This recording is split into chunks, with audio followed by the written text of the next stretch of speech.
Hey guys, I'm recording this video using my smartphone because unfortunately my main camera, my JVC GRD270U, is acting up. When I record or play back a video, I get these nasty bars on it. And I know that this video and this tape is fine because I've already taken it off the camera and included it in a previous video. Now I ordered up a head cleaner and some new blank tapes, which I hope will clear up the problem. Otherwise, I'll be on the lookout for a new camera. Probably get a used one off of eBay, which is where I got this one. And it's held up very well for about 3 years, so it's definitely worth the money. But I've got several tapes worth of video that I cannot pull off this camera, so I can't post those anytime soon. So what I thought I'd do is record probably a short video on this TV. It's the tabletop version of the console Bakelite set that I've shown in a few videos. These are rarer and more valuable. In fact, this is the most expensive TV that I ever bought, or let me rephrase that. Not necessarily the most valuable TV in my collection, but it's the one I spent the most to get. And it's one of the few times where I bought a set that had been restored by somebody else. That usually makes me nervous because who knows what kind of job they may have done. Maybe it's great. Maybe they did a really good job of recapping it and tuning it up and it works great. But they also may have done a really horrible hack job. In this case, it's more the latter from what I've seen. It's been a while since I pulled it out, but I do recall that a lot of the original parts were still in there, and a real botch job was done on this control, which should be a combo power switch, focus, and volume control. Well, this is now just an on-off and volume, and this focus does nothing. And he drilled a hole in the back of the set and put a focus control back there. Since then, I've gotten a proper not new old stock. This was pulled from another set, but this is the proper control, and it is good. Well, at any rate, when I got this set, it did work for a while. I didn't play it a whole lot, but now and then I'd fire it up, and it worked okay. Until, a year or maybe longer ago now. It just emitted a horrible high-pitched squeal, and I turned it off and put it on the shelf and haven't looked at it since.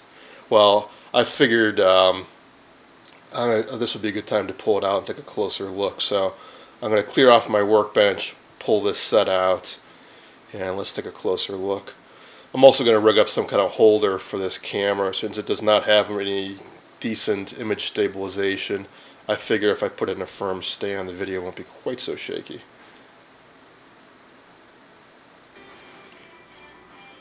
I cleared off the space on my workbench and muscled the setup onto it.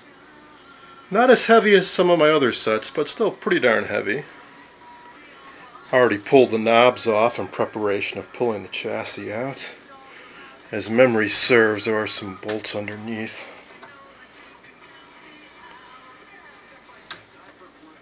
Yeah, best way I've found to get these off on a tabletop is to actually overhang it from the bench a little bit, so I can get the bolts from below and use a ratchet to remove them.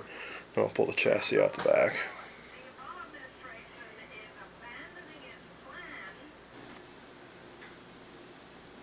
Here's a look at the back side of the set.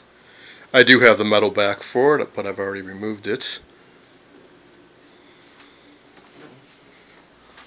Here's the cheater cord.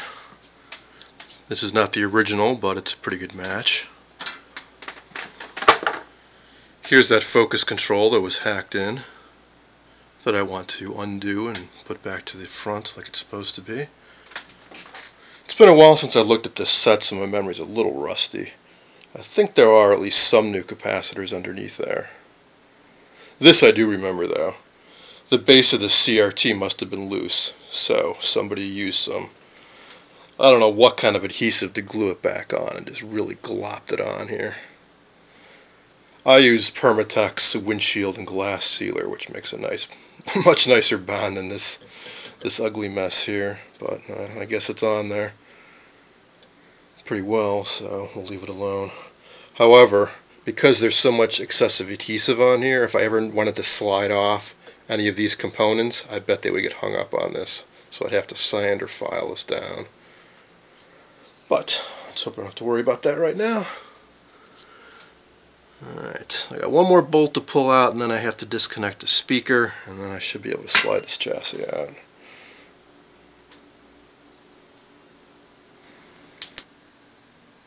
And here is the chassis. I just pulled off the high voltage cover and put that aside. So the problem I experienced was a horrible, nasty, high-pitched squealing sound and no raster, which typically means there's a problem inside here. This set does have a fuse, which is a nice sign. Usually it's a 1/4 amp fuse, which limits the amount of current going into this guy, which is the 6BG6 output tube. And there's the high voltage rectifier. I think it's a little 1x2 type tube. And there is the flyback itself. When I first bought this set, the seller said it didn't work. Well, first thing I noticed as soon as I got it was that the high voltage connection had come loose. All I had to do was reconnect it and the set started working. So I was pretty happy about that. But obviously something since has gone wrong. Chassis is a bit rusty, but otherwise looks to be okay. It's a fairly simple design as late 40s TVs go. They had to keep this small because the whole set's on one small chassis as compared to the split chassis version, which came out a year later, so they had to stick the rectifier tube right inside of the power transformer. There's actually a built-in socket inside the power transformer. I think these caps have been replaced. At least this one has for sure, because the label I can see up there, that reddish label. That's not the original. So I'm going to take a look underneath in this area and see if I see any capacitors that look like they've melted or blown open or anything. And if I don't see anything obvious, I will then test the tubes in this area. And if they check okay, I'm going to try powering it up carefully with a dim bulb tester and high wattage bulb. And let's see if I can reproduce that problem.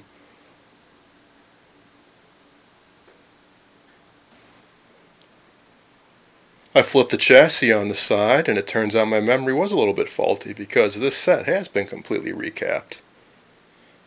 These are all fairly new yellow plastic film capacitors in here. And looks like they did a pretty decent job actually. I think they're all 630 volt, probably polyester or polypropylene caps. A few spliced wires here and there. Well, that's going to this focus control, was relocated back here. The only thing I really don't like is these power resistors here. These two were strung together in series, I assume because he didn't have the right value. And this is an old sand-coated one, and the coating is completely gone, which has exposed the wire underneath. I've got my ohm meter on it right now, and I'm measuring about 800 ohms. I've got to go pull out the schematic to see if that's right, but it would appear that it's not open. And I don't see anything obviously fried or melted or anything down here in the high voltage area, so I'm going to double check these power resistors, and if they're okay, I'll move on to checking the tubes. I tested those two resistors and they're a little bit out of spec. They should be 750 and they're about 800 ohms, but it's not too bad. However, I will be replacing them with these guys at some point. But first I want to just see if I can get this set to do something. So I have reconnected the speaker. It's a field coiled speaker. It forms part of the power supply filter, so you have to have it connected. And I've got it going to my variac, or sorry, my isotap transformer. I'd like to use my variac, but I still haven't gotten around to fixing it, so I'll use my isotap, which has selectable voltage ranges, so it makes a variac of sorts. Now, the set has been recapped, and I have used it before. If this was just a totally unknown set, I would be doing far more checking first off before I tried powering it up. But so anyways, let's see. Alright, didn't blow a fuse, that's a good sign. And the tubes are lighting up. I just hooked up an alligator clip here for a crude antenna. See if we can pick anything up.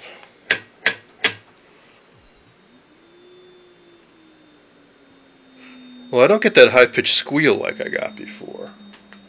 The horizontal output tube is glowing, but not excessively bright, but I don't see any filament glow in the high voltage rectifier.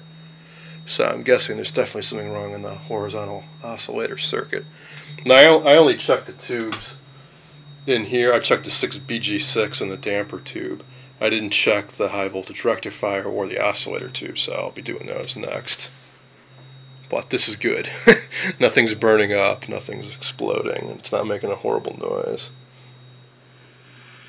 Got a little static out of the speaker. Hunter on the channels here. Now to request your free demo and try it without compliments. Alright, there's channel 6. So, again, very good sound. I said it's plenty of volume, jeez.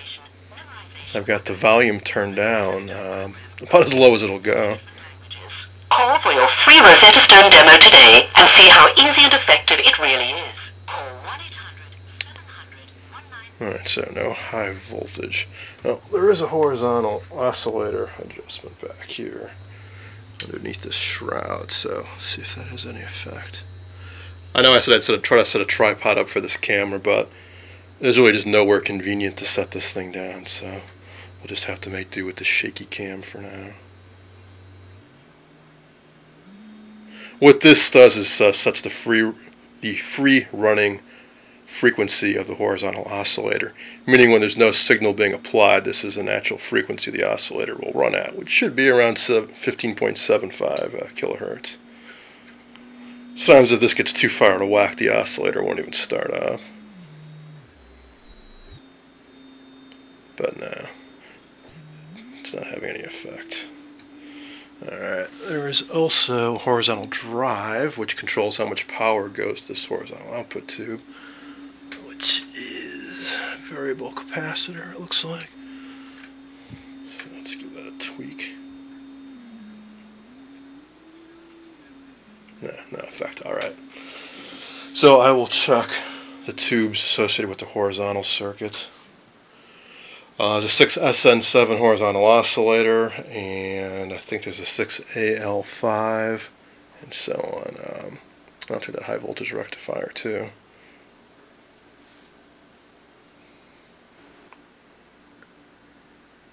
Here's the complete schematic for this set, and in particular here is the horizontal section. Actually quite simple.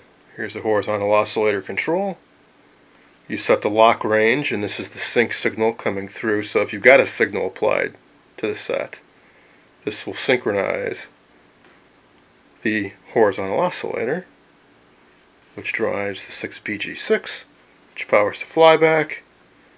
Here's the high voltage rectifier that goes to the anode on the pitcher tube, and here's the damper circuit. So just check these two tubes. I've checked this tube, I've checked this tube. What's left? This guy, which I've got in here right now. It's the high voltage rectifier, and what do you know? It does have filament glow, continuity. See, faintly glowing down there. But when I hook up the plate cap, we've got a short. So this is a bad tube. So it's dead short on the high voltage output, and that's not good. So I'm going to go hunting and see if I've got any replacement 1X2s. It took me a while to find a good 1X2, and in fact I ended up pulling it out of another set. Unfortunately, when I put it in, it made no difference, so now I'm checking some other components.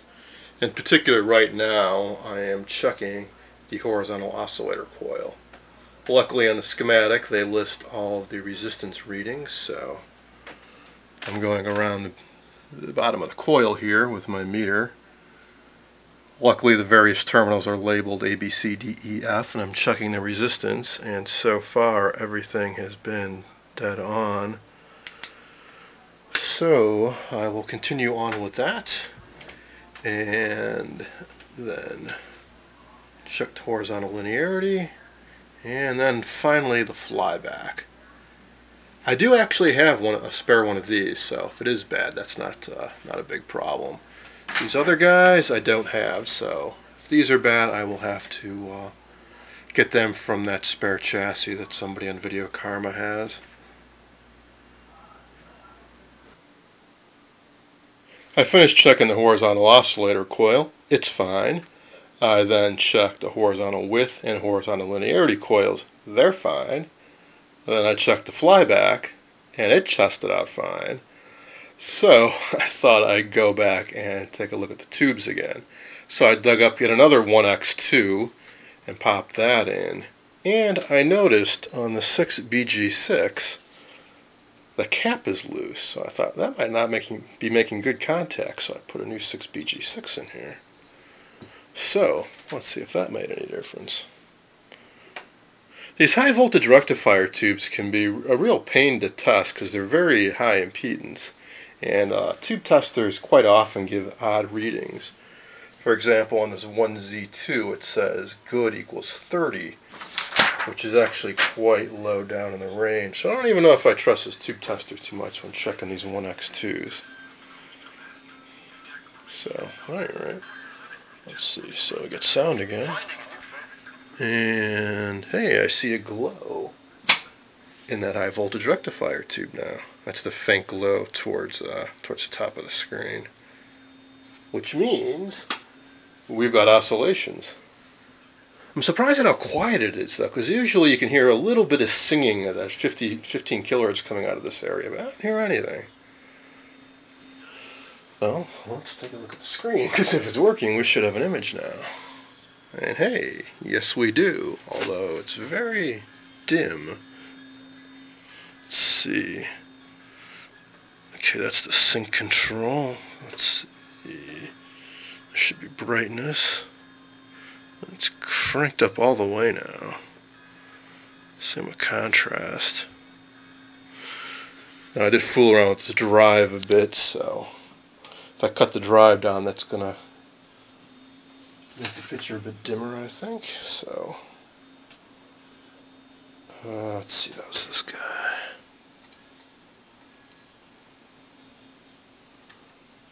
This is an alignment tool. It's got a little plastic blade that comes out of the end, and it's handy for adjusting trimmer capacitors.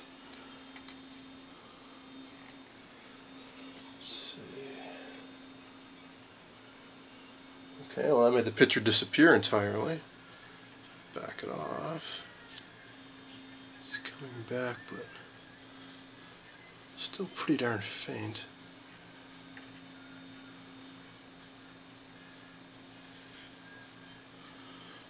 Let's try some of these other controls I messed with.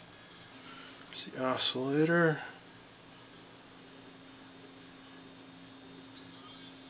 It's alright there. Alright, I'm going to clean up the stuff back here, put the cover back on and so on, and turn this around so we can get a better look at what kind of image I'm actually getting. Might as well test the CRT too. I don't recall if I ever have or not before.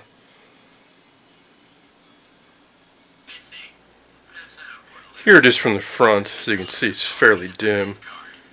This is with the brightness turned up all the way.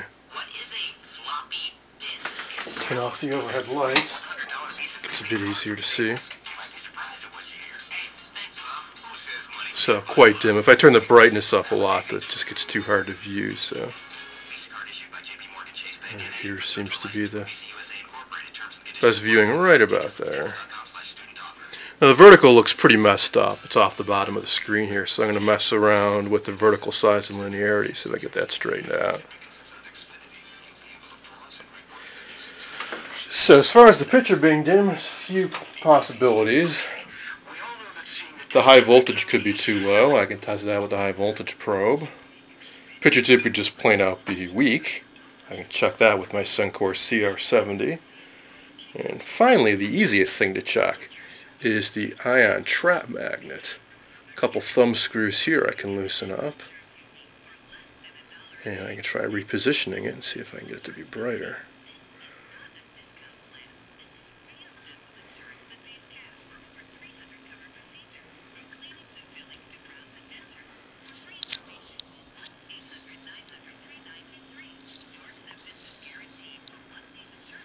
found the zoom function on my camera. There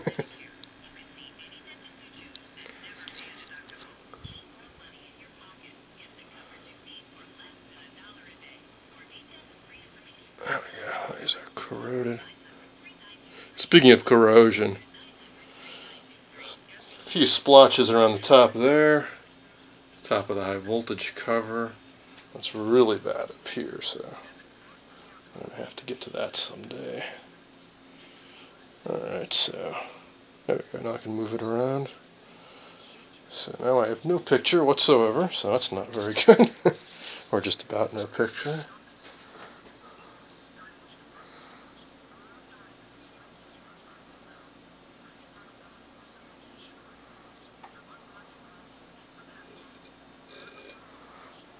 It's better. I was hoping to get a really bright, blindingly bright picture, but I don't think that's going to happen.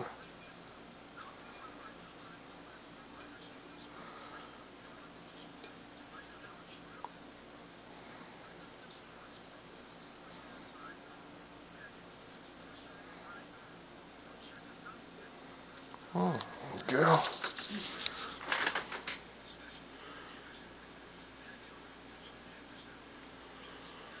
Better, that's for sure. Still not great. If I turn these overhead lights on, the picture will be completely washed out.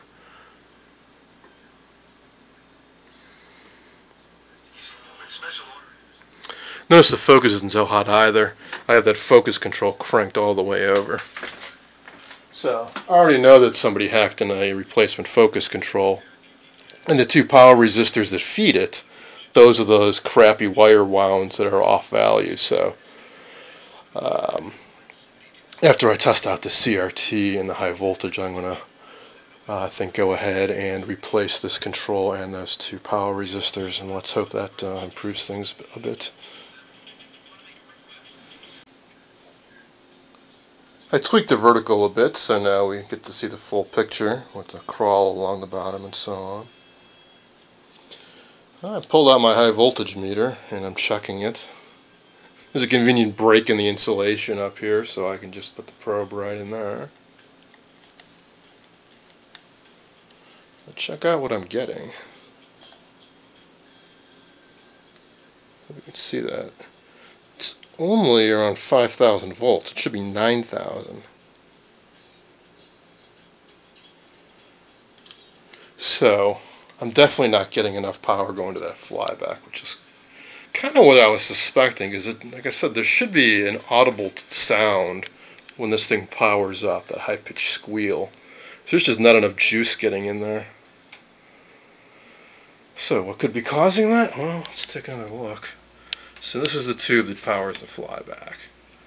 So I already checked a bunch of these resistors, like the 8200 is fine, the 100 ohm is fine. I've tried playing around with the drive, and that only had so much effect. So I'm going to check some of these other resistors, like if that 47 ohm is off, that's the grid drive, that would have a big effect. And I can always try another 6BG6 tube.